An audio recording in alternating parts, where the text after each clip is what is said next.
계속해서 주일마다 마태복음의 말씀을 함께 살펴보고 있습니다. 마태복음의 주제는 뭘까요? 두 글자로 천국이라고 할 수 있어요. 천국. 천국이 이 땅 가운데 임했다는 것입니다. 그래서 우리가 지금 1장부터 살펴서 벌써 13장까지 왔는데요. 전반부에서 1, 2장에서는 이 구약에서 예언했던 메시아 임마누엘 하나님 친히 우리와 함께 하시고 그 모든 구원을 이루실 분이 바로 예수님이라는 것을 족보를 통해서 여러 가지 것들을 통해서 주님이 바로 그 구약의 예언을 충실하게 성취하는 그런 메시아임을 밝혔죠. 메시아라는 것에 여러분 그 뜻이 그리스도와 같다 그랬죠. 기름 부음 받은 자로서 왕이라고 했어요. 왕, 제사장, 선지자 있지만 그 중에 왕이 중요하죠. 예수님이 바로 그 천국을 시작할 왕이라는 것을 계속 증거하고 그 왕의 예비적인 사역을 그려낸 다음에 우리가 굉장히 길게 살폈죠. 32번인가 설교했더라고요. 산상수훈을 5장서부터 7장까지 이 산상설교의 별명이 뭔지 말씀드렸죠. 여러분 그 흐름을 한번 보시기 위해서 주보에 있죠. 서머리를 좀 놨는데 이 산상설교의 별명이 왕의 치인연설이었습니다. 그 왕의 치인연설을 통해서 예수님에게 왔기 때문에 어떻다는 거예요? 정말 복 받았다는 거예요. 8가지나 복을 받았죠. 그 8가지 복의 핵심이 뭐예요? 천국을 받았다는 거예요. 이미 천국을 받아서 누리는 하나님의 백성이 됐다는 거죠. 그래서 예수님께서 그 5장부터 7장까지 이 새로운 세상을 주님이 가져오시는데 이 새로운 세상의 왕으로서 주님이 율법을 완전히 성취하시고 그 의로움을 그 백성들에게 주심으로 그 백성들이 어떻게 살 거다? 탁월한 소금과 빛처럼 멋지게 살아날 거다. 그리고 그들이 살아야 할 삶의 도리를 말씀해 주셨어요. 그리고 주님이 말씀만 하신 것이 아니라 이런 새로운 세상 천국이 임했음을 무엇으로? 여러 가지 치유의 이적으로 입증해 주셨습니다. 그리고 그런 가운데서 제자들을 부르셨죠. 여러분 제자들은 다른 말로 그 왕의 부르심을 응답한 왕의 백성들인 거죠.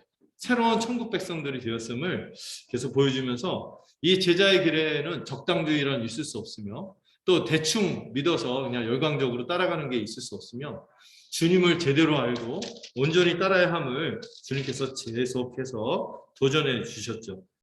그리고 나서 10장부터 11장부터는 이 제자들을 12명을 불렀죠. 이 12명을 부른 이유가 뭐예요? 이들이 뭐를 대체할 거다? 구약의 이스라엘이 아니라 이제 새로운 예수님을 왕으로 모시고 살아가는 새로운 언약 백성이 될 거다. 이걸 보여주면서 그러나 그럼에도 불구하고 하나님은 신실하셔서 먼저 누구에게 복음을 전하게 하셨죠? 유대인들에게 먼저 복음을 전하게 하셨지만 그러나 그들이 이제 받아들이지 않는 모습들이 계속해서 나타나고 있습니다. 그러면서 이제 제자로서 이 교회의 부르심, 하나님의 백성의 부르심이 어떤 나라가 되기 위해서 구약에 그런 표현이 있죠. 너희는 나의 세굴라, 소유, 보배고 너희는 무슨 나라? 제사장 나라. 하나님에게 나오도록 하는 이런 중재 역할을 하는 제사장 나라가 될 것임이 이 하나님의 백성의 본질인데 그거에 맞게끔 주님이 파송설교를 통해서 이 사람들에게 복음을 전하라고 어떤 방식으로 전해야 되는지 이 복음을 전할 때 평강과 더불어 이 심판이 엇갈린다는 이 사역의 위중성에 대해서도 말씀해 주셨죠. 그런 가운데서 여러분 이 지난주까지 우리가 11장 12장까지 이 예수님의 왕의 복음, 천국의 복음에 대해서 전했을 때 사람들이 어떻게 반응했습니까?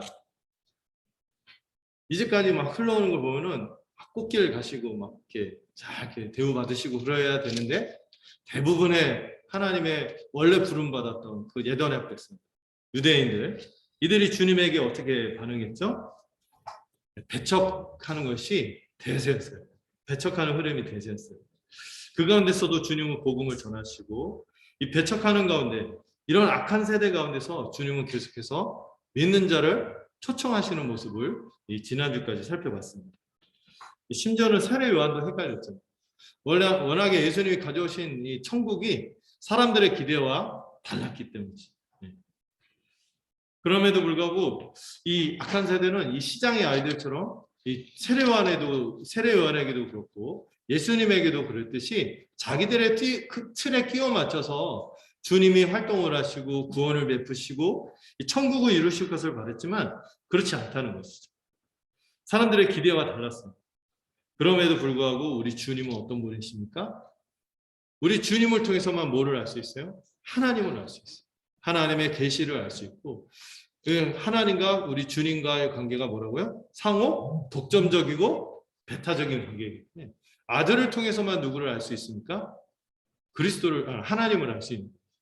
그래서 우리가 공부할 때 되게 중요한 개념이 그리스도 안에 하나님이라는 개념이었어요. 모든 종교들이 나름의 신을 얘기하거든요. 그 신하고 우리가 믿는 신이 어떻게 다르죠? 우리는 어디에서 온전한 하나님을 봅니까? 그리스도 안에서. 십자가에서 우리를 위해서 대속의 죽음을 죽으시고 우리에게 부활의 영광을 허락하시고 이 예수 그리스도의 모든 사역과 그분의 성품을 통해서 우리는 누구를 발견합니까? 하나님을 발견하는 것이죠. 그리고 우리가 그분 안에서 뭐를 누릴 수 있어요? 예수님은 안식일의 주인이시라는 것도 말씀해 주셨어요. 그리고 우리가 안식에 대해서 유대인처럼 오해하면 안 된다고 했어요. 율법, 제사 이 모두가 뭐를 위한 것이죠? 하나님이 사람들에게 자비를 베푸시기 위해서 허락하신 것이죠. 사람이 안식일을 위해 존재하는 것이 아니라 안식일이 사람을 위해서 존재한다. 안식일날 양 안 구해 양을 자기 한 마리 양이 있는데 양이 구덩이에 빠져 있으면 안 구하겠냐. 그래서 주님이 하신 말씀이 인상적이었죠.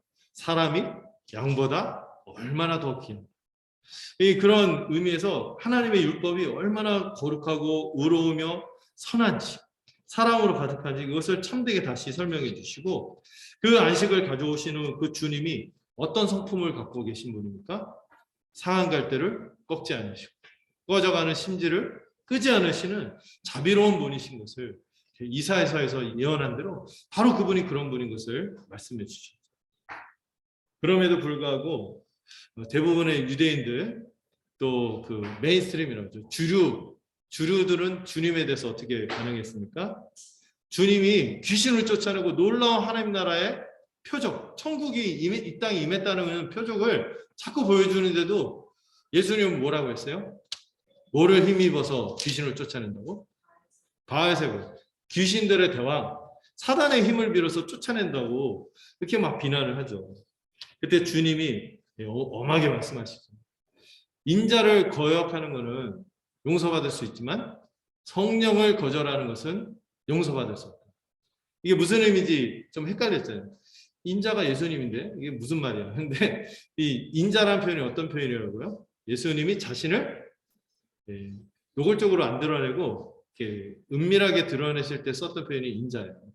예수님을 명확히 모를 때는 그럴 수 있어요. 복음을 거절할 수 있어요. 근데 주님이 지금까지 할 만큼 했거든요. 표적도 많이 보이셨고 산상수훈도 여러분 5장에서 7장의 그 말씀을 볼 때 얼마나 탁월합니까? 이런 하늘의 메시지를 받았음에도 불구하고 그들이 끝까지 완악하게 거절했죠. 주님이 하신 이 복음의 전파 또 주님이 하신 모든 가르침 주님이 하신 모든 치유의 이적들은 누구의 힘을 빌어서 하시는 거예요? 성령의 역사로 하시는 것인데 이런 분명한 증거에도 불구하고 그들이 끝까지 완악하게 주님을 거절했어요. 그래서 주님이 그런데도 불구하고 또 이 사람들이 완악하게 주님에게 또 뭘 구합니까? 우리가 좀 믿을 수 있게끔 다른 표적을 보여달라. 이런 표적을 계속 구하는 거예요. 예, 충분히 보여줬거든요. 예수님 메시아이시고 정말 구약에서 약속한 그 천국의 왕이시고 지금 천국에 임하고 있음을 여러 가지 이적으로 나타냈는데도 안 믿겠다고 이렇게 달려드는 거죠. 그런 이들에게 주님이 말씀하십니다. 이게 되게 중요한 건데요. 지난주에 살핀 거죠. 주님은 뭐밖에 이제 보일 표적이 없다고 했어요? 요나의 표적. 요나의 표적이 뭡니까? 물고기 뱃속에 3일 동안 있다가 살아나왔듯이 주님이 십자가에서 죽으시고 이 부활하심으로 말미암아 우리에게 이 메시아로서 구원자로서 우리에게 이 구원을 주시는 분인 것을 이 십자가 부활의 복음마저도 거부한다면 더 이상 뭐가 없는 거예요? 기회가 없는 것입니다. 이제 충분히 표적을 다 보일 만큼 보이셨고 가장 최대의 표적, 가장 위대한 표적은 뭐밖에 없는 거예요? 십자가와 이 부활의 복음밖에 없는 것이죠. 이거마저 믿지 않으면 소망이 없는 거죠. 그리고 이제 주님이 이 예더니아 백성 유대인들 사이에 있는데도 심지어 가족인데도 불구하고 이 가족이 아닐 수 있다고 했어요. 누구에 대한 믿음 여부로? 우리 주님에 대한 믿음 여부로 참된 가족이 될 것인가? 참된 하나님의 백성이 될 것인가? 아닐 것인가? 이게 판가름이 나는 것이죠. 그래서 주님이 누가 나의 가족이냐 이런 얘기를 했을 때 아버지의 하늘에 계신 아버지의 뜻대로 하는 자가 주님의 가족이라고 했어요. 주님의 가족인데 하나님 아버지의 뜻이 뭐라고 했죠? 지난주에 한번 살펴봤죠. 일단 누구를? 예수 그리스도를 믿는 것이 하나님 아버지의 뜻이에요. 요한복음에서 나를 믿는 것이 하나님의 그 일인이라 이런 말씀도 하시고 여러 가지로 하도 안 믿으니까 나를 못 믿겠거든 내가 하는 일을 가지고라도 나를 믿어라 이런 얘기까지 하셨어요.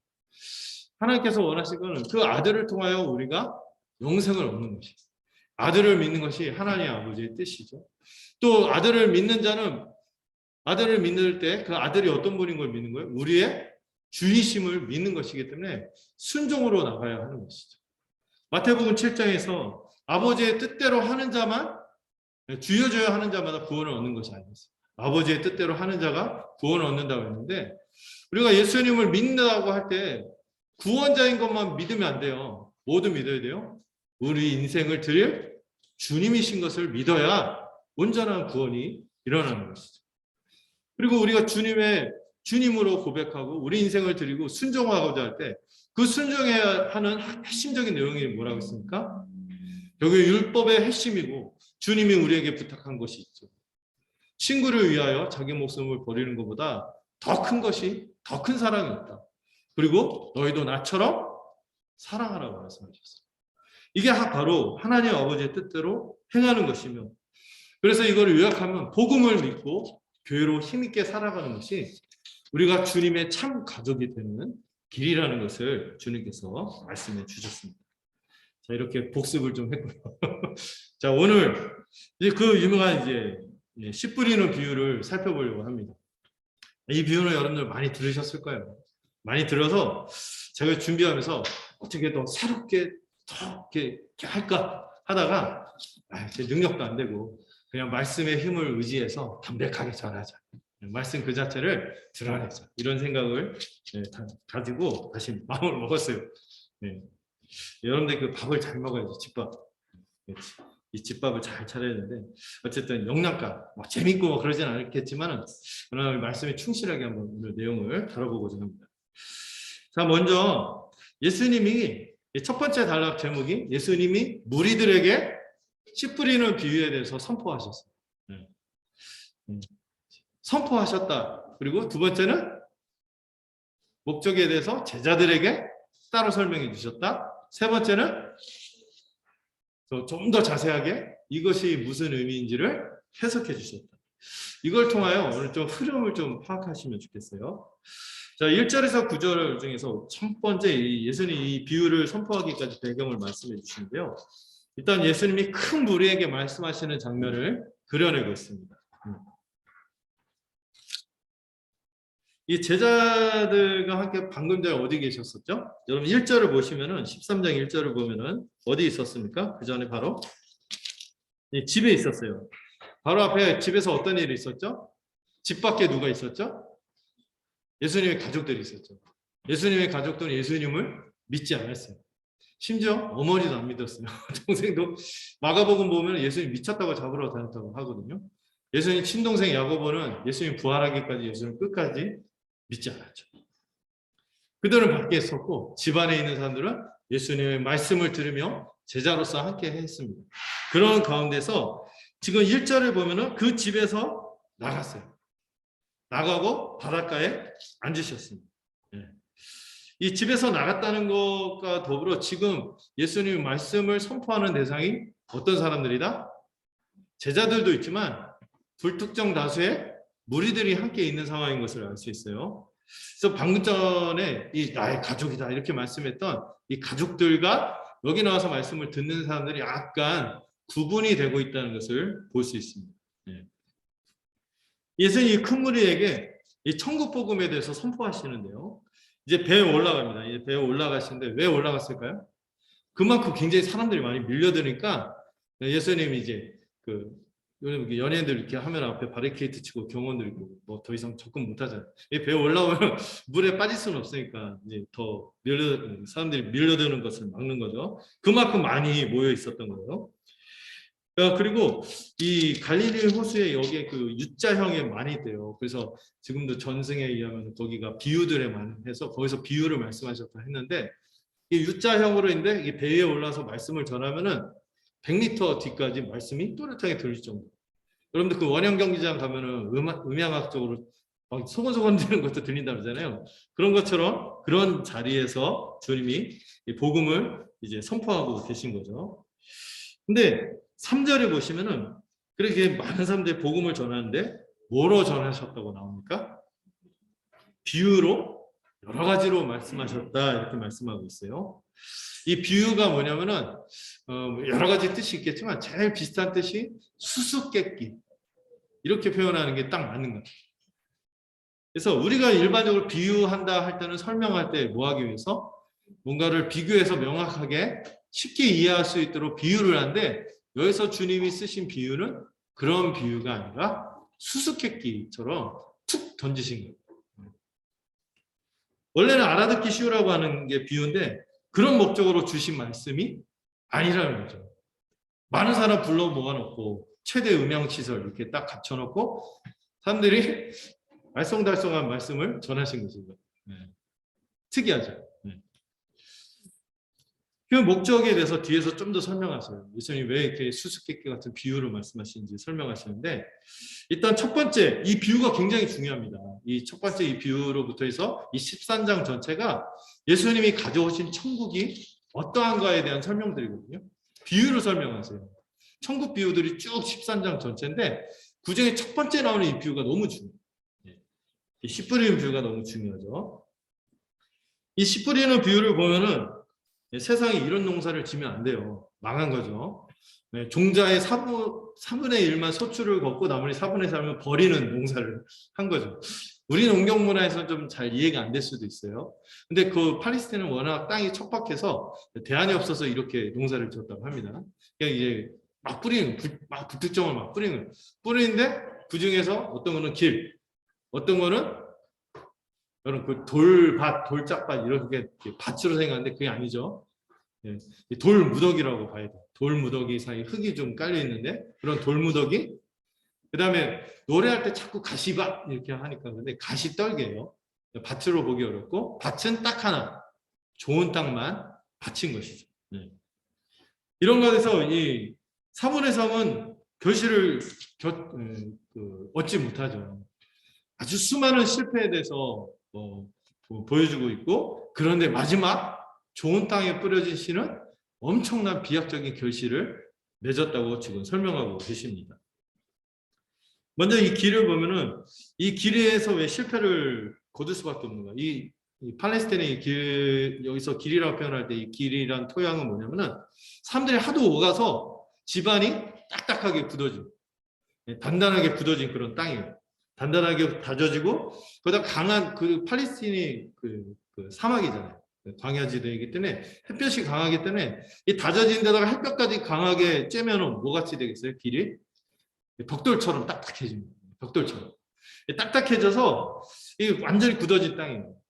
근데 거기 그냥 씨를 뿌렸는데 어떻게 바람이 불었는지 어떻게 거기에 씨가 떨어졌는데 거기에 씨가 있자마자 바로 뭐가 채갔어요? 새들이 와서 먹었다고 비유를 주셨죠.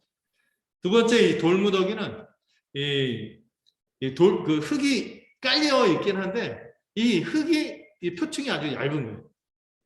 표층이 얇아갖고 땅 밑에는 아주 석회암으로 된 깊은 안반이 있어서 이 조금 파고들다가 이 석회암에 막혀서 이 안반에 막혀서 이게 대신에 이게 어떤 특징이냐면은 이 바위 안반에서 흙이 싹 깔려 있지만은 이 흙이 얇기 때문에 약간 습기를 먹으면은 이게 빨리 날아가지 않아요. 많이 머금고 있는 거예요. 그래서 빨리 싹을 틉니다. 빨리 싹이 터져요. 빨리 자라요. 그런 특징이 있어요. 그렇지만 흙이 얇아서 물기가 많지만 결국에 뭘 내리지 못하니까 깊이 뿌리를 내리지 못하는 가운데서 결실을 못하는 상황에 대해서 말씀하고 있죠. 세 번째 케이스는 이제 가시떨기인데 이 여기에 떨어진 씨는 다른 씨들보다는 지금까지 설명한 씨들보다는 굉장히 오래 가죠. 오래 가요. 뿌리도 내렸어요. 그렇지만 이 가시와 같은 다른 여러 가시만 있는 것이 아니라 여러 잡초들도 같이 얘기하는 거예요. 가시와 더불어 여러 잡초들에 의해서 양분과 수분을 뺏겨버려서 결국에는 기운을 내지 못하고 시들고 결실하지 못하는 그런 땅에 대해서 설명하고 있습니다. 자, 그러면은 이제 실패한 건데, 흉작이 된 건데, 마지막 뿌려진 씨는 어디에 떨어졌어요? 좋은 땅에 떨어졌어요. 유일하게 결실을 맺었습니다. 얼마나 결실을 맺었습니까? 100배, 60배, 30배. 마가하고 누가는 좀 반대로 설명하거든요. 30배, 60배, 100배. 점층적으로 얘기하는데, 마태는 약간 좀 특이하게 표현해요. 100배, 60배, 30배. 저는 그렇게 읽혀지더라고요. 못해도 30배는 못해도 30배는 맺는다. 이렇게 읽혀지더라고요. 근데 일반적으로 이게 씨를 뿌리면은 그쪽 지형이 좀 이렇게 많이 풍작이 나기 어려운 환경이라 10배 정도 수확을 거두면은 그 뭐죠? 평타? 이런 표현을 쓰죠. 10배 정도만 수확해도 괜찮은 거예요. 그런데 지금 100배, 60배, 30배라는 거는 굉장한 풍작을 이룬 거고 비약적인 이 열매를 맺은 것입니다. 자, 이 비유에서 뭐가 느껴집니까? 제일 중요한 건 씨가 이미 뿌려졌다는 사실. 씨가 뿌려졌고 이 씨에는 뭐가 있어요? 땅이 어떻든지 그 씨를 받아들이기만 하는 뭐가 있다? 어마어마한 생명력입니다. 어마어마한 생명력이 있고 풍성한 생명력이 있어서 반드시 엄청난 열매를 맺게 되어 있어요. 그래서 뭐에는 문제가 없어요? 씨에는 문제가 없는 거예요. 문제는 어디에 있습니까? 뿌려진 땅의 상태에 문제가 있는 것이죠. 여기에 보면 이 비유에 나오는 땅들의 케이스는 4가지지만 그러나 엄밀하게 결과로 살펴볼 때는 2가지 결과밖에 없습니다. 결실하거나 결실을 맺지 못하거나. 그래서 이 씨 뿌리는 비유를 4가지로 생각하지 마세요. 결국엔 뭐예요? 열매를 맺거나 맺지 못하거나. 이 2 케이스로밖에 결과가 안 나타나는 거죠. 그러나 이게 그래서 망할 수 있구나. 이거 생각하려고 주님 비유를 주신 게 아니에요. 항상 비유의 결론이 중요하죠. 비유의 결론이 어떻습니까? 30배, 60배, 100배. 100배, 60배, 30배라는 어마어마한 결실의 풍성함이 앞에 있던 그 수많은 실패들을 덮고도 압도하는 그 엄청난 그 결실들이 있다는 거예요. 그 앞에 있는 수많은 이 실패들이 있지만은 이것을 압도하는 어마어마한 풍성한 결과가 있다는 것이 이 비유에서 말하고자 하는 좀 분위기인 거죠. 이 비유의 분위기를 좀 생각하고 뒤에서 좀 그 해설한 걸 좀 더 볼게요. 자, 그러더니 이제 9절에서 주님이 뭐라고 말씀하십니까? 귀 있는 자는 들어라. 앞에서도 그런 말씀 한번 했죠. 예수님 자신 메시아임을 입증하며 이제 세례 요한이 바로 메시아 전에 활동하는 엘리야다 이것을 얘기하고 자신이 메시아임을 믿으라고 하면서 귀 있는 자는 들어라 이렇게 말씀했어요. 근데 여기서도 똑같은 얘기를 하시죠. 귀가 없는 사람이 어디 있어요? 귀가 있다면 다 들어라 이런 말씀으로 익히기도 하고요. 근데 지금 어떤 분위기에서 이런 말씀, 이 비유를 전하시는 거죠? 우리 앞에까지 쭉 살펴봤죠. 주님에 대해서 제자들, 충성을 다하고 주님을 따르는 제자들도 있지만 전체적인 분위기는 어때요? 배척하는 분위기에서 지금 이 비유가 던져진 것입니다.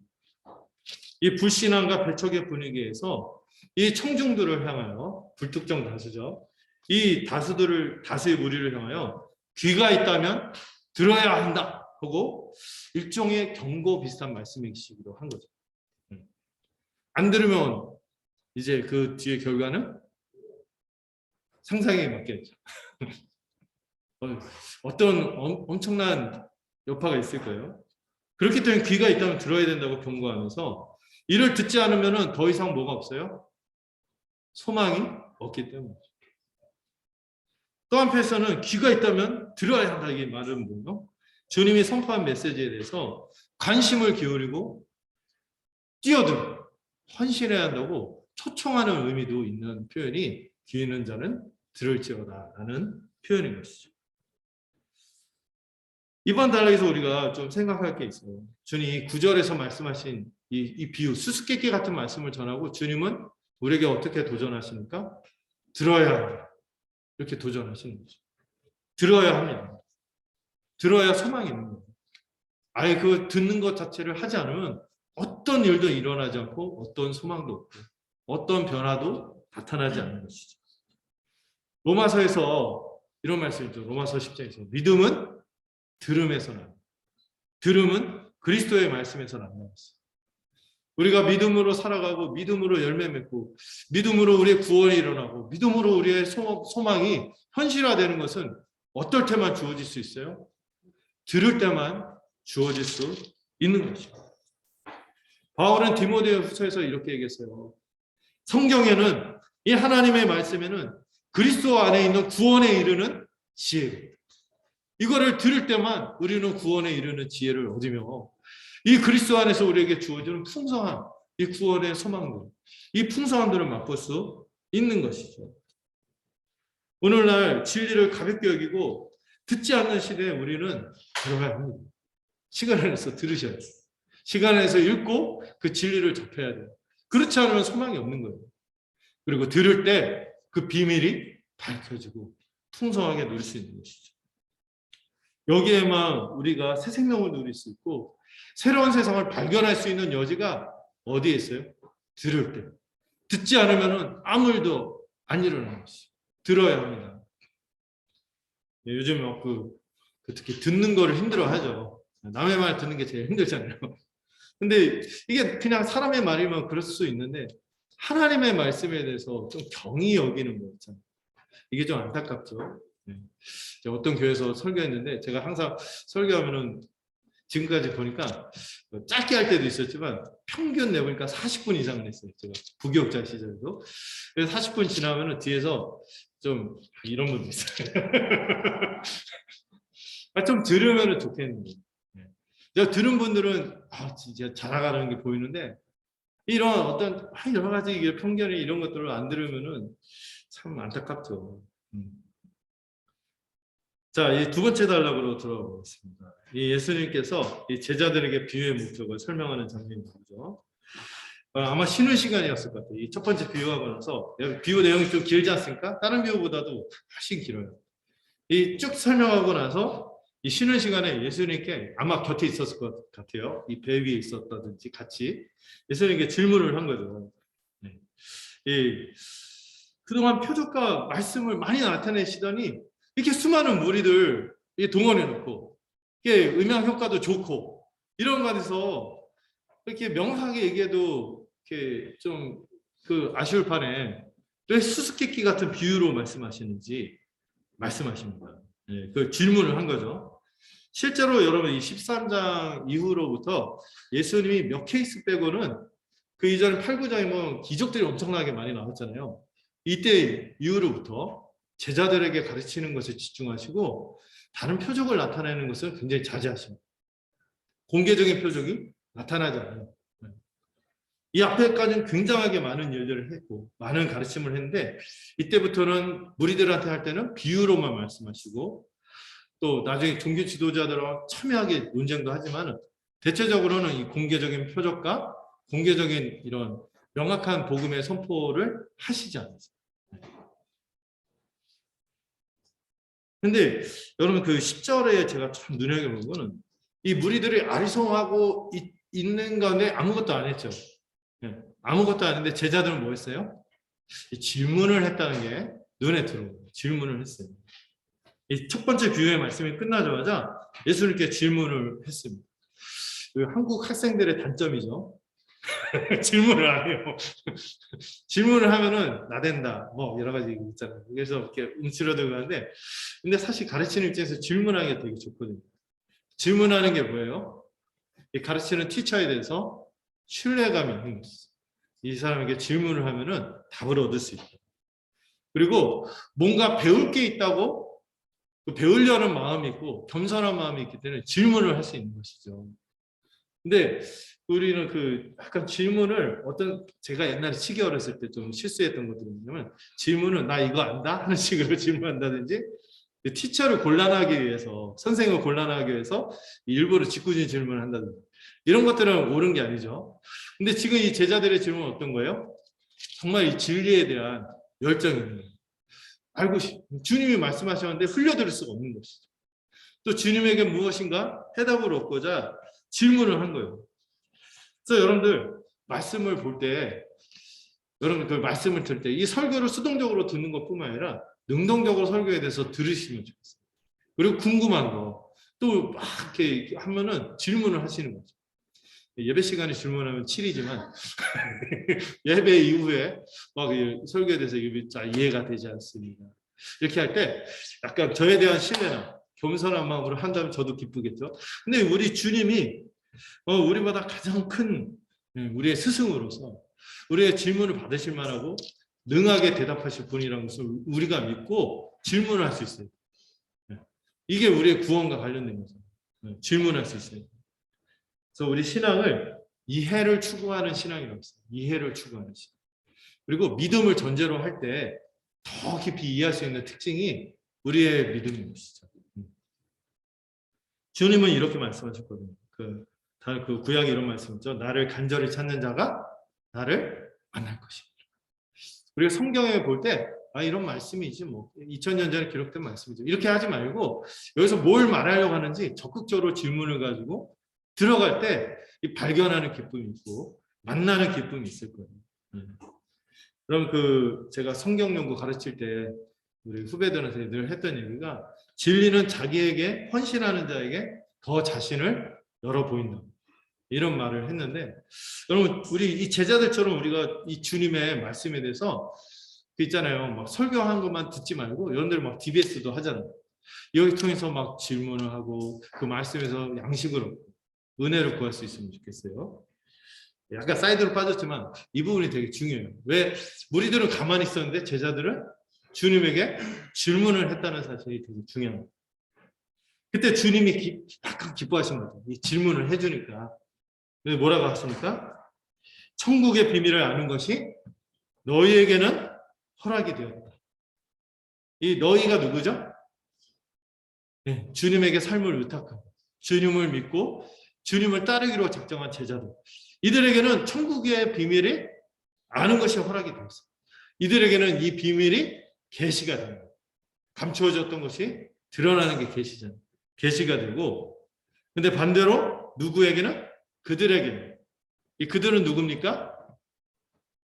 아직 주님에게 헌신하지 않고 겉돌고 있는 무리들, 또 주님을 대적했던 바리새인, 서기관 이런 비롯한 종교 지도자들. 그들에게는 이 천국의 비밀이 비밀로 남아있는 것이죠. 당시 이스라엘 분위기가 어땠어요? 주님에 대해서? 여러분 예수님이 놀라운 이적을 행하시고 가르침을 행하긴 했지만 그 당시 사람들에게 존경과 지지를 받는 사람은 누구였어요? 바리새인, 사두개인, 헤롯 당막 이런 사람들이거든요. 이렇게 하다가 주님이 막 얘기해도 뭐가 안 맞아. 주님 말씀하고 지금 기존의 가르침하고 안 맞아. 그러면은 자꾸 누구를 보게 돼 있어요? 바리새인하고 사두개인들을 막 눈치를 보고 하는 거죠. 그리고 그들의 추구하는 가치, 그들의 메시지들을 받아들이기 때문에 대부분의 사람들이 예수님의 복음을 배척하는 상황이었어요. 바리새인들은 어떤 겁니까? 자기 의로 복음을 배척했죠. 자기가 죄인이라는 사실, 그저 주님의 이 메시아가 가져오는 은혜를 거지와 같은 마음으로 그저 받아야 된다는 사실을 거절했고, 사두개인들은 지금 세상이 좋잖아요. 잘 먹고 잘 사니까 새로운 세상을 가져온다는 주님의 소식이 달갑지 않은 거죠. 그저 세상의 탐욕 가운데 쩔어서 살기 때문에 주님의 복음을 거절했던 것입니다. 그래서 그런 사람들에게는 오히려 이 천국의 복음이 비밀로 남아있게 되는 이런 현상이 벌어지는 것이죠. 그래서 주님이 어떤 말씀을 하십니까? 네. 있는 자는 받아서 더 넉넉하게 되겠지만 없는 자, 예수님의 가르침에 대해서 배척하고 예수님이 메시아이심을 믿지 않는 이런 자들은 그 주어졌던 말씀들, 표적들도 빼앗겨서 어떤 현상이 일어나는 거예요? 영적인 빈익빈, 부익부 현상이 일어나고 있다는 사실을 지금 말씀해 주시고 있는 거죠. 그리고 왜 이제부터 이 13장부터 왜 주님께서 비유로 말씀하시는지 그 목적을 말씀하시는데 이게 좀 약간 그 자체로도 좀 까다롭기도 하고 사실 우리 마음이 어려운 부분도 있어요. 이 내용이 뭐죠? 이 비유의 목적이 뭐예요? 보아도 보지 못하게 하고 들어도 듣지 못하게 하고 깨닫지 못하도록 하는데 이 비유, 수수께끼인 비유의 목적이 있다는 거예요. 왠지 좀 억울한 마음이 들지 않습니까? 이 사람 진짜 가뜩이나 믿음도 없는데 이렇게 하면 더 억울하겠다 이런 생각이 드는데 근데 이 말씀은 주님이 이때 처음 하신 말씀이 아니라 구약의 말씀을 인용하신 거예요. 그 구약의 말씀이 무엇인지 잠깐 한번 살펴볼까요? 찾아보도록 하려다가 제가 좀 친절해 보여요. 자, 보이시나요? 한번 읽어보도록 하겠습니다. 시작. 여호와께서 이르시되 가서 이 백성에게 이르기를 너희가 듣기는 들어도 깨닫지 못할 것이요 이를 보아도 알지 못하라 하며 이 백성의 마음을 둔하게 하며 그들의 입을 막히고 그들의 입이 감기게 하라 염려하는데 그들이 눈으로 보고 귀로 듣고 마음으로 깨닫고 다시 돌아와 복심을 받을까 하나씩. 아멘이 잘 안 나오죠. 내용이 독특하죠. 정작 그 이사야 6장은 뭐냐면은 이사야가 이 거룩하신 하나님의 성소에서 하나님의 임재를 접하고 하나님에게 부르심을 받는 장면입니다. 이사야가 부르심을 받았는데 이사야가 맡아야 하는 사명이 뭐예요? 메시지를 전하는데 이 메시지를 전하면 전할수록 듣는 사람이 들어도 듣지 못하고 깨닫지 못하고 보아도 알지 못하고 하는 그런 이 독특한 사역을 맡은 거예요. 뭐죠?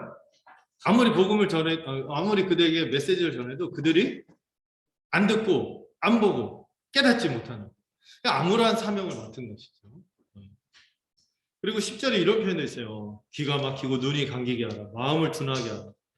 또 이런 표현이 있죠. 염려하게 한다. 이 신약에서는 두렵건대 이런 표현까지 썼죠. 그들이 눈으로 보고 귀로 듣고 마음으로 깨닫고 다시 돌아와 고침을 받을까 합니다. 참 우리가 생각하는 하나님의 성품하고 다른 것 같죠. 회개하면 얼마든지 받아주시는 분이시잖아요.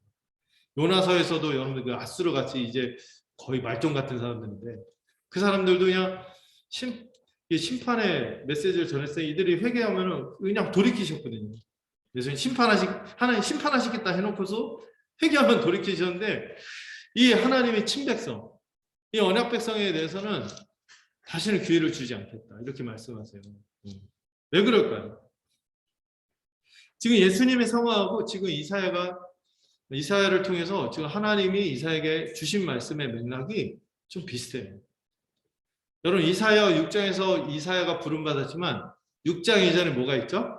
1장부터 5장까지의 말씀이 있잖아요.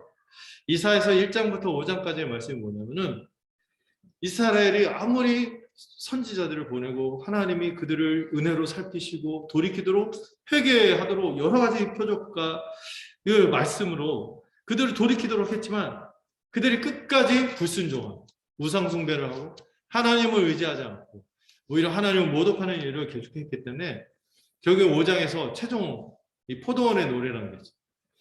극상품 포도나무를 심었더니 그들이 들포도를 맺었고 열매 맺는데 실패했어요. 이런 것에 대해서 주님이 굉장히 슬퍼하는 대가를 그 이사야의 메시지를 통해서 전합니다.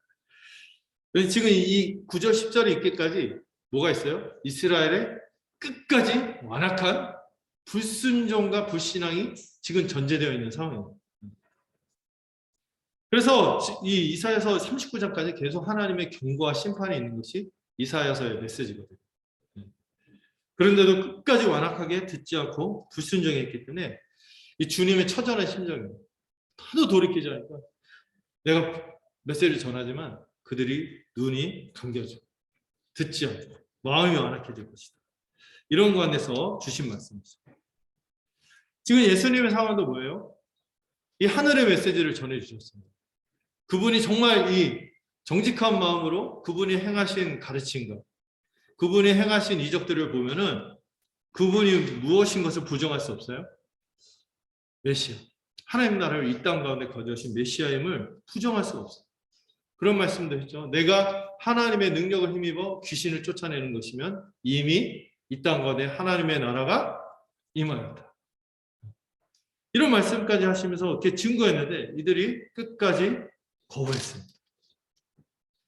앞에서는 어떤 일까지 있었어요? 이 표적을 구한 게 앞에서 바리새인들 표적을 구한 게 믿으려고 구한 게 아니죠. 아무리 해봐도 우리 안 믿을 테니까 또 다른 거 한번 보여줘봐. 이런 태도였거든요. 그래서 주님이 이 처절한 마음으로 마지막에 이 요나의 표적에 대해서 말씀을 하신 것이죠. 인자를 거부해도 성령을 거부하는 것을 용서하지 못한다고 하기까지 이들이 그렇게 명백한 주님의 말씀과 이 이적들을 거부했기 때문에 이런 암울한 상황 가운데 주님께서 이 비유를 말씀하신 것이죠. 여러분 이 마태복음 지금까지 충실하게 봤다면 예수님이 얼마나 놀라운 말씀과 이적을 전했는지, 이적을 일으켰는지 살펴봤을 거예요. 충분히 하신 거예요. 이제 우리에게 주어진 것은 뭐밖에 이제 앞으로 남은 게 뭐밖에 없어요? 요나의 표적. 이 마지막 유일한 기회, 이 십자가의 부활의 복음마저 받아들이지 않으면 더 이상 소망이 없는 것입니다. 이 에도냐 백성 유대인들은 철저히 실패했어요. 여기서 보면은 선후 관계를 분명히 해야 되는데 하나의 애초부터 이들을 구원하지 않기로 작정해서 이런 일이 일어난 게 아니죠. 하나님은 그들을 구원하려고 여러 가지 루트와 사람을 보내시고 메시지를 전하시고 여러 가지 역사들을 일으키셨어요. 그런데 그들은 끝까지 하나님의 뜻을 이해하기를 원치 않았어요. 믿지 않았어요. 불신앙의 죄를 범했어요. 그렇기 때문에 이제 더 이상 그들은 어떤 메시지가 주어져도 이해할 수 없도록 내버려 둬지는 그런 심판을 당한 것입니다. 저는 하나님의 심판 중에서 제일 무서운 심판이 내버려 두는 것 같아요.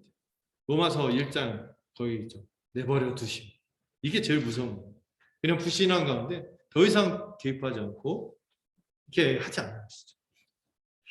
지금 이 주님의 비유로 말씀하시는 것은 전제가 있어요. 이들의 불신앙이 먼저 원인이고 이에 따른 심판으로 이런 비유로 천국 복음이 전해지고 있는 것입니다.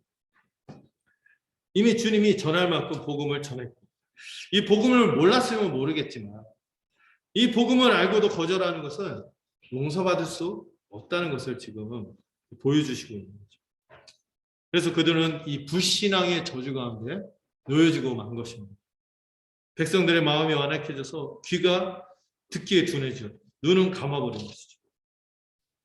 지금 이 이사야서의 말씀은 일종의 주님이 행하시는 이 준엄한 심판을 강조하기 위해서 이 주님의 감정에 대해서 두려워한다는 표현을 써요. 그들이 돌아오고 회개하고 고침을 받을까 내가 염려하고 두려워. 이 과장된 표현이에요.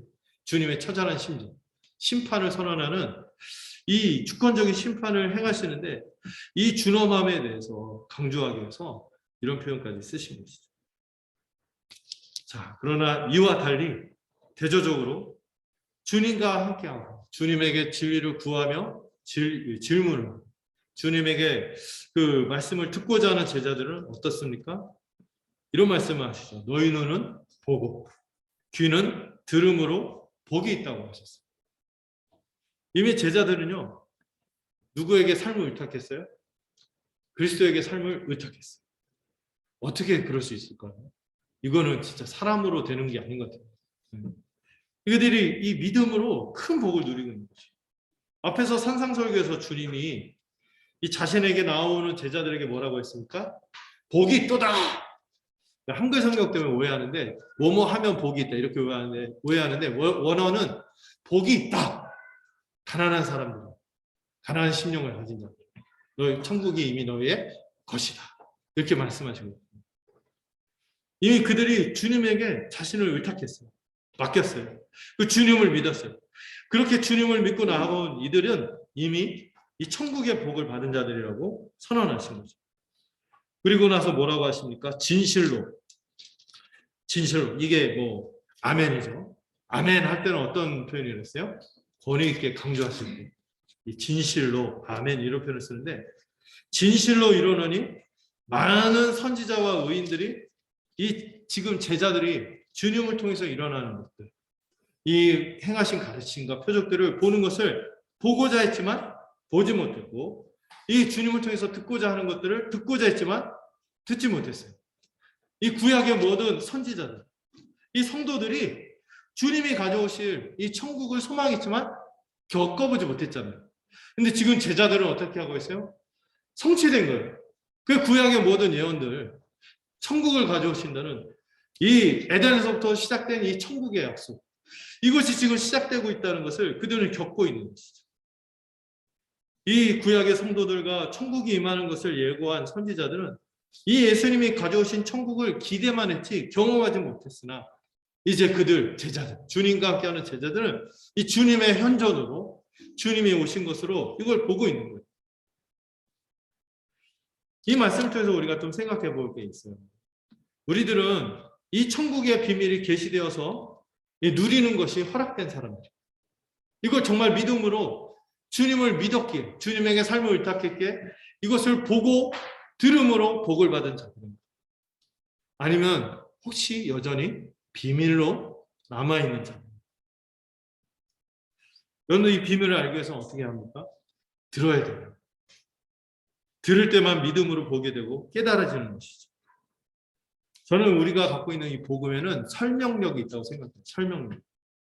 이 복음을 듣고자 하고 이 막 듣고자 하면은 원래는 이 복음을 듣고 믿어지기가 참 쉽지 않아요. 왜? 우리의 상태가 죄인이기 때문에.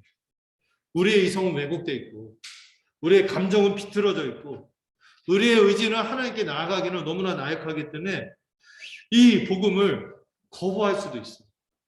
그러나 우리가 이 믿음으로 이 성령의 은혜로 믿기만 한다. 이를 진지하게 듣고 탐구하는 자에게는 그의 왜곡된 이성이 거듭나고 그의 그 식어진 감정들, 비틀려진 감정이 제자리를 찾고 다시 뜨겁게 뛰기 시작할 것이며 이 나약했던 의지가 다시 굳센 의지로 뒤바뀌게 되는 것입니다. 이 모든 것이 어떻게 할 때? 들을 때 나타나는 역사인 것이죠. 구약에서 약속하고 소망한 것들, 여러분 그 모든 역사적 사실들입니다. 이것이 이루어질 것이다, 이루어질 것이다 한 것들이 여러분 우리 뭘 확신합니까? 주님을 통하여 다 지금 이미 다 성취된 거예요. 이렇게 분명한 역사로 주어진 증거들을 이 통해서 우리가 믿는 것이 정상인 거예요. 성경에 이렇게 보면은 이 사람들의 반응을 볼 때 여러분들 어떤 게 정상일까요? 믿지 않는 게 정상일까요? 믿는 게 정상일까요? 믿는 게 정상입니다. 이 명백한 표적과 기사와 이 주님의 가르침을 접하기만 하면 믿는 게 정상인 거죠. 여러분 온 세상이 지금 악한 세대라서 비정상적인 불신앙으로 가득한 중에 지금 혹시 여러분이 믿고 있다면 너무나 감사한 것입니다. 왜냐고요? 하나님이 여러분을 살리시기로 작정하신 것입니다. 중생의 은혜를 베푸신 거예요. 정말 그런 얘기 제가 늘 하잖아요. 믿는 게 힘들까요? 사는 게 힘들까요? 대부분 사는 게 힘들다는데 아니에요. 믿는 게 힘든 거예요. 믿었다면 그것이 참된 믿음이라면 살게 돼 있거든요. 하나님이 여러분을 살리시기로 했고 이 믿음은요 정말 이걸 우리가 믿겠다고 막 머리에다가 막 띠에다가 글 쓰고 막 몇 번 막 이렇게 막 적고 막 마음에 되새기고 이런다 믿음이 생기는 게 아니에요. 참으로 성령의 선물로 얻어진 생명입니다. 믿음이 생명이에요. 또 이거는 내가 믿겠다고 해서 되어지는 것이 아니라 하나님의 허락하신 생명이기에 정말 우리가 이 믿음조차도 우리가 자랑할 수 없고 감사할 수밖에 없는 것이죠. 천국의 왕이신 예수님이 오셨습니다. 그리고 위대한 역사, 새로운 역사들이 시작이 됐어요. 그것이 지금까지 이루고 있는 것이죠. 그리고 무엇보다도 가장 위대한 표적, 이 요나의 표적, 이 십자가와 부활의 복음을 듣고 믿게 되면 이 십자가에서 우리가 우리의 모든 죄가 사함을 받고 주님이 이루신 모든 의로우신 순종이 우리의 것이 되며 죽음에서 되살아나서 주님이 부활할 때 우리도 그분과 함께 부활하고 우리가 주님 안에 연합하고 주님과 함께함으로 주님이 우리에게 주시고자 하는 이런 놀라운 새 생명, 이 새로운 세상을 함께 보게 되는 것입니다. 자, 마지막 부분을 살펴보도록 하겠습니다. 18절에서 23절을 보시면은 예수님이 제자들에게 씨 뿌리는 비유를 이제 친절하게 해석해 주시는 장면이 나오고 있어요. 아쉽지만 제가 중간 단락 같이 본문을 읽는 거를 잠깐 스킵했는데 이것만큼 우리 같이 좀 읽어봤으면 좋겠습니다. 18절에서 23절 함께 읽어볼까요? 읽겠습니다. 시작.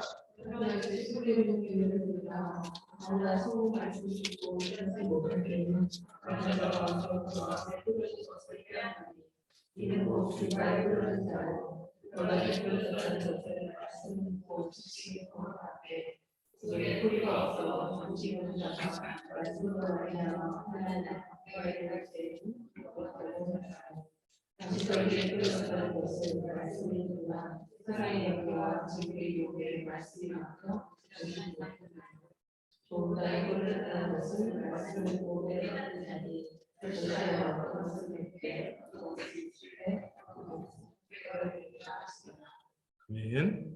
자, 먼저 18절에서 주님이 이렇게 말씀하시죠. 씨 뿌리는 비유를 들으라. 귀 있는 자는 들으라 해놓고는 특별히 다시 들으라 하면서 이 씨 뿌리는 비유에 대해서 주목하게 하시고 있어요.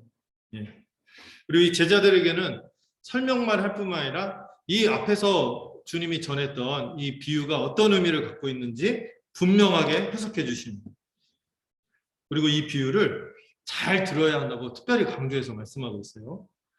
사실 이 13장 전체가 천국 비유인데 이 중에서 제일 중요한 비유가 이거예요. 오죽 중요하면은 마태복음, 마가복음, 누가복음 이 세 복음서에 이 비유가 다 들어있거든요. 이 비유를 통해서만, 이 비유를 통과해야만 다른 비유들도 잘 이해할 수 있는 열쇠가 주어지기 때문이죠.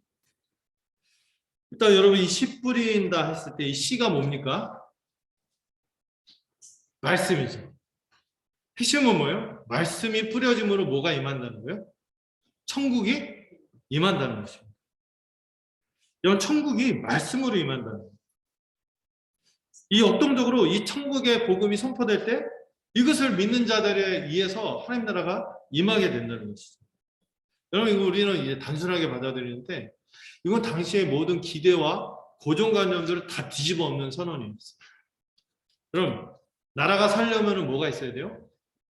군사력, 정치, 막 훌륭한 참모, 장군, 막 그 세력들 있잖아요. 외교, 막 관계 이런 것도 잘 하고 이런 게 있어야 되잖아요.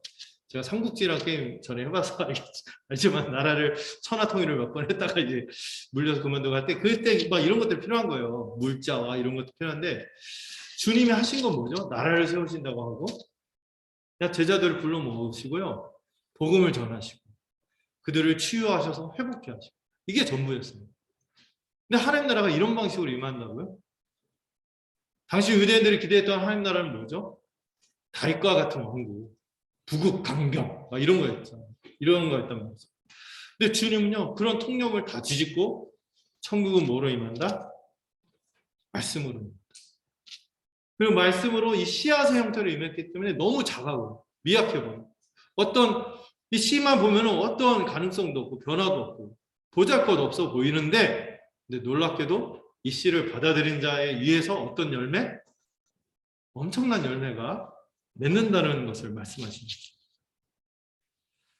여러분 우리 이게 참 그래서 이 복음이 걸려 넘어지게 하는 지점이 이런 부분. 말씀으로 임하는 거죠. 믿는 자에게는 이게 보여져요. 열려져요. 무엇인지 알게 돼요. 그리고 그것을 믿는 자들의 공동체에 하여 현실화될 수 있어요. 그러나 믿지 않는 자들에게는 여전히 가려지죠. 이 복음의 걸림돌입니다. 말씀으로 임한다는 거죠. 그렇기 때문에 거절도 당하기도 하고 배척을 당하기도 하는 것이죠. 그래서 이 주님의 천국이 역동적으로 임한다 이런 표현을 써요. 역동적으로 임한다. 역동적이라는 건 뭐예요? 움직인다는 거죠. 천국이 그냥 강압적으로 정태적으로 막 어떤 형태를 이어서 딱 임하고 그냥 안 바뀌고 이런 게 아니라 역동적으로 임하는 거예요. 뭐에 의해서? 믿음에 의해서. 믿음에 의해서 열매 맺기도 하고 거절되기도 하는 거죠. 그러나 여러분 역동적이라고 해서 거절당한다, 배척당한다 아닌 말고 이게 아니란 거예요. 역동적이란 말을 영어로 하면은 다이나믹하다고 할 수 있죠. 다이나믹. 무한한 생명력과 폭발적인 영향력이 잠재되어 있기 때문에 이로 믿고 받아들이는 자에게는 반드시 놀라운 역사가 일어난다는 것이죠. 여기 보면은 다양한 불신앙의 반응들이 나타납니다. 그동안 예수님이 사역을 했을 때 몇 명의 이제 제자들을 이제 얻었죠. 12명을 비롯한 많은 또 제자들이 더 있었어요. 그럼에도 불구하고 대체적으로 주님을 부정하고 배척하는 분위기였어요. 이러한 하늘의 말씀, 신령한 말씀들 이걸 듣고도 같이 들었는데 깨닫지 못하는 거예요. 여기서 깨닫지 못한다는 것은 부주의하고 무지해서가 아니라 여기 보면 뭐예요? 배경에 불신앙적인 동기들이 다 있어요. 의도된 거절이고 고의로 범하는 죄인 것이죠. 그 고의로 범하는 그들이 복음을 거절하는 이유가 뭐였어요? 두 가지로 제가 늘 설명했죠. 자기의 탐욕으로 이 복음을 거절했어요. 먼저 길가를 볼까요? 이 길가는 굳은 마음이라고 할 수 있어요. 굳은 마음, 굳어진 마음. 이 새는 사탄의 영을 뜻하는데 이 무관심하거나 아예 이거에 관심이 없는 거예요. 그리고 완고한 마음으로 복음을 거절하는데 왜 이들이 마음이 굳어지고 완고하게 되었을까? 그 이유는 자기 의인 것 같아요.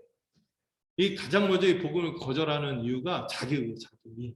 자기 의 때문에 회개를 거절하는 것이죠. 자기 의는 뭡니까? 우리가 흔하게 접하는 말이 이거죠. 내가 하나님을 믿느니 내 주먹을 믿고 있다. 네. 나는 은혜가 필요 없어. 난 회개가 필요 없어. 난 죄인이 아니야. 이런 자기 의 있잖아요. 심지어 자기가 종교적인 열심을 하는 것으로 자기 의를 쌓을 수도 있어요. 이것 때문에 주님의 은혜를 주님의 구원의 은혜가 필요하지 않고 예수의 은혜가 필요 없다는 마음이 길가와 같은 것이죠. 돌무더기는 뭡니까? 이건 얕은 마음이라고 할 수 있어요. 얕은 마음. 이걸 좀 요즘 말로 금사빠, 금사식 이러죠. 금방 확 달아올랐다가 금방 푹 식어버리는 이게 이제 돌무더기인데 예수님에 대해서 분명하고 깊이 알지 못하는 가운데서 그 믿음을 굳게 지키지 않는 것들이 여기서 말하는 돌무더기 같은 믿음인 거죠. 대충 이렇게 막 대충 들은 거예요. 메시지를 대충 듣고 분위기에 취했다가 어려움이나 고난이나 박해를 처하면은 당황하죠. 그리고 믿기를 포기하는 거예요. 이들의 가장 큰 문제는 복음이 무엇인지 분명하게 알지 못했다는 거예요. 복음으로 분명하게 서지 않아서 이 돌무더기 같은 신자들이 오늘날도 얼마나 교회에 많은지 모르겠어요. 제가 그런 믿음이 있다고 했죠. 내가 믿고 있다는 것을 믿고 있다는 믿음이 있다. 뭘 믿으세요? 하고 물으니까 저는 제가 믿고 있다는 것을 믿고 있다니까요. 저는 30년 동안 교회 다녔어요. 저는 제가 믿고 있는 것을 확신합니다. 그래서 뭘 믿냐? 뭘 위해서 그렇게 인생의 시간을 바치고 물질을 바치고 이렇게 새로운 공동체를 형성하고 무엇을 위해서 살아가냐고. 이게 물어보면 답을 못해요. 안타깝죠. 교회를 오래 다녔는데 믿고 있는 것을 믿고 있는 믿음이 너무 많아요.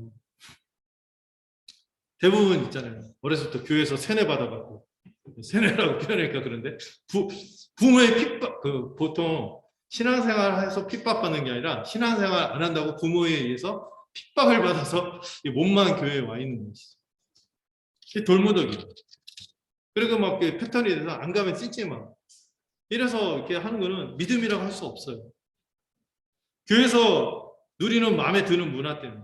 제 친구들 제가 전도 많이 했었었는데 어렸을 때 책받침으로 꼬시고 그 당시 그 학용품 이런 것도 좋은 선물. 와 그거 준대 하면서 하고 그리고 교회에서 흔히 하는 사기 있죠. 우리 교회 너무 예쁜 애들 많아. 맞다가 사기였다. 그런데 이런 것들로 이렇게 오기도 하고 혹은 사람들이 좋아 그냥 사람들이 좋아. 이거 좀 사실 긍정적일 수도 있지만 사람들이 좋고 사람들과 인간관계 또 사람들과의 맺는 관계에서 얻어지는 혜택 때문에 또 어떤 사람이 위상이 있는 사람이 있어 그 사람이 있기 때문에 교회가 이런 것들 그 사람들의 관계 때문에 또 교회 많이 다니는데요 돌무더기 같은 믿음 그런 것도 있어요. 그 교회 오면은 사람들이 귀하게 여겨주잖아요. 다른 어떤 조직도요 뭔가 기여를 해야지만 눈여겨 봐주잖아요. 뭔가 잘하고 뭔가 이렇게 있고 그러면은 눈여겨봐 주는데 교회는 와서 출석만 해줘도 아유 존귀하게 여겨주고 인정해주고 이것 때문에 막 이렇게 막 분위기 좋으니까 올 수도 있어요. 또 어떤 사람들은 자기 삶에 어떤 열망이 있어. 뭔가 이루어졌으면 하는 열망과 필요가 있기 때문에 여기에 대한 간절함 때문에 교회를 다닐 수도 있지만 그러나 뭐가 없어요? 복음이 없는 거예요. 분명한 복음이 없는 거예요. 바울이 그래서 이런 지점에 대해서 이런 말씀으로 우리가 좀 생각해 보도록 화두를 던졌죠. 이 부활에 대해서 믿지 않는 사람들에 대해서 바울이 변증하는 본문인데요. 한번 읽어볼까요? 자, 읽어봅시다. 시작. 형제들아 내가 너희에게 전한 복음을 너희가 알게 하노니 이는 너희가 아는 것이요 또 그 가운데 찾은 것이다. 너희가 만일 내가 전하는 그 말을 굳게 지키고 헛되이 믿지 아니하였으면 그로 말미암아 복음을 받으리라. 그럼 이 돌무더기 같은 믿음이 되지 않으려면은 뭐가 필요합니까? 복음을 알아야 돼요.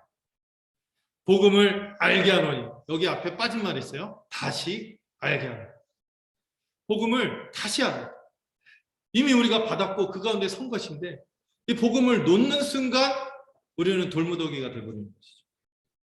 그리고 바울은 이런 믿음에 대해서 두 가지 믿음에 대해서 경고하죠. 굳게 지키지 못하는 믿음이 있을 수 있다는 거예요. 그리고 또 하나 믿음이 뭐예요? 잘못된 믿음? 헛된 믿음. 내가 믿고 있다는 것은 믿고 있는 그런 믿음. 내가 믿는 것이 무엇인지 말할 수가 없어요. 누구한테 설명할 수 없어요. 복음을 전하라고 했는데 그냥 와 이렇게밖에 말을 못하는 거예요. 우리 삶이 어디서 출발하고 어디로 가고 그 주님이 어떻게 우리를 구원하시고 이 십자가와 하나님 나라의 복음 이 전모를 말할 수 있어야 되는데 말을 못해요. 네. 헛된 믿음 아닙니까? 그리고 그 믿음을 따라서 굳건히 지키는 믿음이 있어야 돼요. 믿음은 지식만 있는 게 아니죠. 지식, 동의, 신뢰라고 했어요. 자기 삶을 드려야 돼요. 이게 굳게 지킨 믿음인데 이런 가운데 이르지 못하는 믿음은 구원에 이르지 못한다고 바울은 분명히 얘기하고 있는 것이죠. 헛되이 믿거나 굳게 지키지 못하는 믿음은 열매 맺지 못해요. 우리 다음 세대들한테 제가 늘 얘기하는 거예요. 믿음이 있다고 인정하는 순간이 왔습니다. 그러나 저는 늘 이제 불안하죠. 의심하고 반복하고 복음을 또 말하고 주께서 그 귀를 열어서 듣게 할 때까지 우리는 복음을 막 전하는 거예요. 우리 감사하게도 우리 성도님들 복음을 듣고 여기 와서 이렇게 함께 신앙생활하는 분들이 많은데 감사하죠.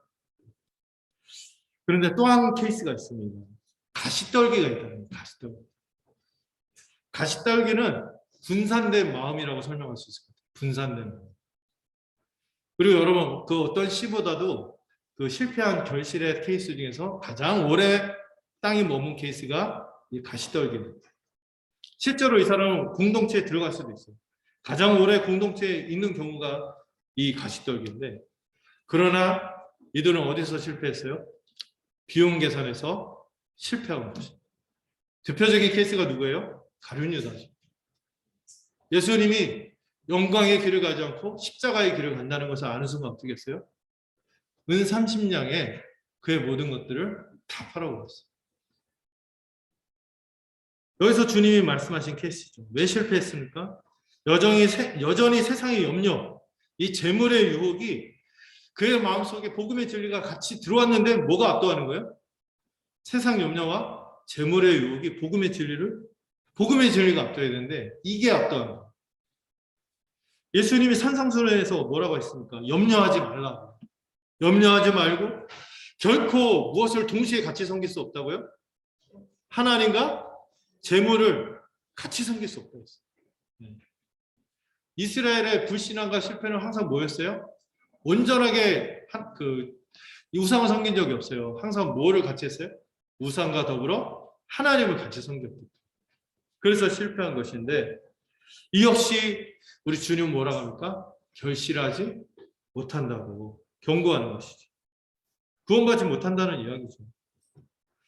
이런 것에 대해서 우리 믿음의 선배들은 이런 그리스도인들, 가시떨기 같은 믿음을 갖고 있는 이들에 대해서 유사 그리스도인이라고 했어요. 유사 그리스도인. 유사 그리스도인이 영어로 뭔지 아시죠? almost Christian. 거의 그리스도인인데 실제로는 아니라는 것이죠. 그럼 이런 사람들 그동안 막 기여한 것도 있고 수고한 것도 있고 나름 같이 했겠지만 결국 그 결말은 뭐예요? 지옥의 심판만 있다는 것이죠. 바울도 디모데전서에서 이런 가시떨기와 같은 사람들에게 경고합니다. 이 모든 교훈의 핵심은 결국엔 돈이에요. 돈. 이 돈에 매이면은 진리를 누리지 못하고 구원에서 멀어진다는 것이죠. 여러 가지 말씀을 준비했는데 이 10절만 한번 볼까요? 돈을 사랑하는 것이 일만 악의 뿌리가 되는 거죠. 이것을 탐내는 자들은 미혹을 받아서 믿음에서 떠나게 됩니다. 여러분 이 문제는요 정직하게 우리가 맞아야 돼요. 내가 여전히 이 신앙생활에서 많이 판가름 나는 부분에서 실제로 이 명확하게 우리가 싸워야 될 주적이 한편에는 자기의도 있지만 이 탐욕이 있어요. 재물에 대한 탐욕. 이것과 우리가 싸워야 돼요. 이거를 우리가 극복할 수 있어요. 그러나 마지막으로 주님이 좋은 땅에 대해서 말씀하시죠. 이 좋은 땅은 뭡니까? 수용적인 마음이죠. 이 좋은 땅이 된다는 것은 참 우리가 되겠다고 되는 것이 아닙니다. 이건 정말 성령으로 말미암은 믿음으로 되는 것입니다. 믿음으로 되는 것이죠.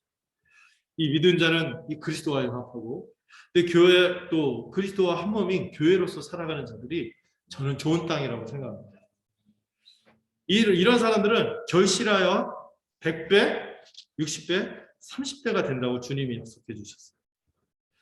이 제자로서 참된 믿음으로 열매 맺는 사람들인데 이 사람들이 바로 앞에서 얘기했던 하늘에 계신 아버지의 뜻대로 행하는 자인 것입니다. 하늘에 계신 아버지의 뜻대로 행하는 게 결국엔 뭐예요? 복음을 믿는 것이죠. 우리 주 예수 그리스도를 믿는 것이죠.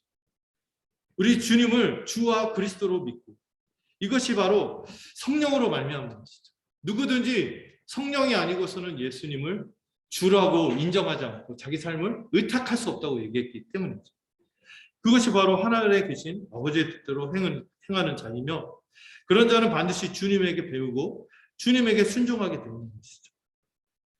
이 주님에게 배우고 순종하는 것이 제가 지난주에도 말씀드렸지만 뭡니까? 예수님의 참된 가족으로서 서로를 어떻게 하는 거예요? 가족으로 받아들이고 사랑하는 것이죠. 이게 바로 주기도문에서 말한 하나님 나라와 그의 의를 구하는 삶인 것입니다. 우리는 이 주기도문에서 열망하는 것처럼 이 세상 염려와 탐욕에서 해방되어서 일용할 양식을 구하는 자들이며 우리의 일상은 용서와 사랑으로 살아가는 자들이며 악과 시험과 투쟁하는 삶을 살아가는 것이 바로 하늘에 계신 아버지의 뜻대로 행하는 자, 좋은 열매 맺는 자들, 그런 삶인 것이죠. 그리고 여러분, 우리 100배, 60배, 30배에 혼자 맺을 수 있을 열매일까요? 여러분, 이 열매는요, 혼자 맺을 수 없는 거예요. 열매는 우리가 이 주님을 믿고 살아가는 이 열매, 맺게 되는 열매는요, 결코 혼자 맺을 수 없어요. 혼자서 성령 충만 없다고 그랬어요. 우리 이 성령 충만을 얘기할 때 다 교회라는 맥락에서 얘기해요. 예, 사랑도 홀로 사랑은 그 스토커죠. 함께 사랑, 서로 사랑할 때 이게 열매가 있을 수 있는 거고, 우리가 성령으로 충만한 거는 개인으로 충만한 거 아니에요. 그리스도와 연합할 뿐만 아니라 그리스도와 한 몸인 교회로 연합하여 살아갈 때만 이 충만을 누리는 것이고, 그것이 바로 오늘 본문에서 말하는 100배 축복인 것입니다. 여러분 여기에 대해서 중요한 말씀인데, 마태복음 19장에서 이제 옛 이스라엘 백성, 실패한 언약 백성을 대체해서 누가? 제자들을 중심으로 한 교회가 새로운 하나님의 백성 공동체가 될 거라고 약속을 했어요. 그게 이 밑줄의 그 말씀이죠. 인자가 자기 영광의 보좌에 앉을 때 나를 따르는 너희도 12 보좌에 앉아 이스라엘 12지파를 심판하리라. 이제 누가 진짜 하나님의 백성? 우리가 하나님의 백성이 된다. 그리고 이 하나님의 백성이 되고 예수님을 믿고 그분의 뜻대로 행하는 자들은 어떤 축복을 받습니까? 여기 마가복음에서는 100배를 만든다. 근데 뭐에 대한 100배? 주님을 위하여 집, 형제, 자매, 부모, 자식, 전토를 벌이면 100배를 받는다. 여러분, 우리가 예수 믿어서 부모가 100명이 됐나요? 자식이 100명이 됐나요? 지금 뭘 얘기하시는 거예요? 주님을 믿음으로 새로운 세상에 들어가서 이 교회에 들어와서 우리가 한 몸으로 살아갈 때 이 놀라운 축복을 누리게 된다는 것을 약속하신 거죠. 그리고 그렇게 살다가 우리가 결국 뭘 누리게 될 것입니까? 영생을 누리게 됩니다. 이 100배의 교회적인 축복과 영생을 얻을 것이라고 약속하는 것이죠. 그리고 그것이 사도행전에서 초대교회에서 두 가지가 없는 모습으로 증명이 됐죠. 그들 가운데 어떤 사람이 없었어요? 자기 것을 자기 것이라는 탐욕에 가득 찬 옛사람은 없는 거예요. 그리고 어떤 사람들로? 그 중에 가난한 사람이 있는, 나라님도 못 없앤다는 이 가난. 왜 하나님 나라에서 가장 안 어울리는 가난이 없어졌어요? 왜? 뭐가 세워짐으로? 복음을 믿고 우리 주님을 왕으로 모시고 그분의 백성이 된 자들을 통하여 이 교회가 실제로 서로 사랑으로 자기가 갖고 있는 은사와 자원을 아낌없이 서로에게 사랑으로 베풀면서 살아감으로 이 교회가 이 천국의 100배 지금도 누릴 수 있는 열매로서 주어진 것이죠. 그럼 우리가 죽어서 가는 천국만 사모할 게 아니라 제가 늘 강조하잖아요. 많은 우리 신앙의 선배들이 얘기했습니다. 지금도 천국의 복을 못 누리는, 지금 당장 교회에서 같이 한 몸으로 살아가고 사랑하고 은사로 서로 섬기고 이런 것들을 경험하지 못한 자는, 그것이 무엇인지 모르는 자는 다음 세상에서도 못 누릴 수 있다. 이런 얘기를 하고 있습니다. 지금 우리가 교회로 사는 것이 무엇을 의미하는지, 이 복음의 믿음의 열매가 어떻게 나타나는지 우리가 이 천국 복음의 비밀을 통하여 마음에 새길 수 있으면 좋겠습니다. 네, 자, 기도하겠습니다.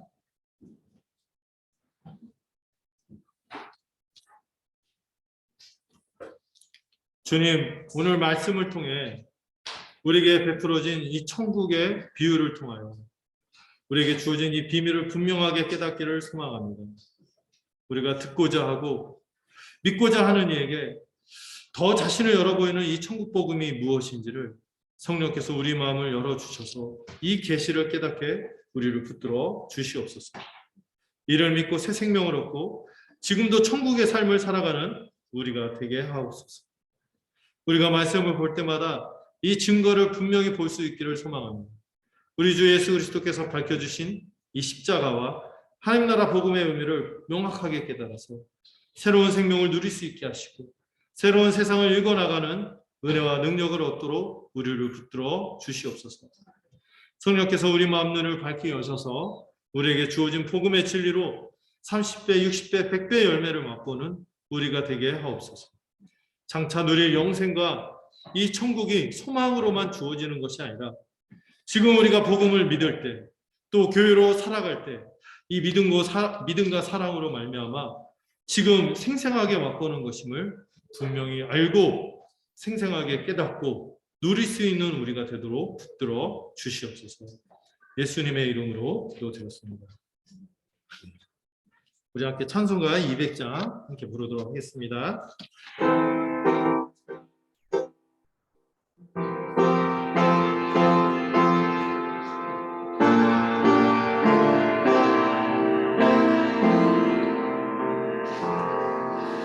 아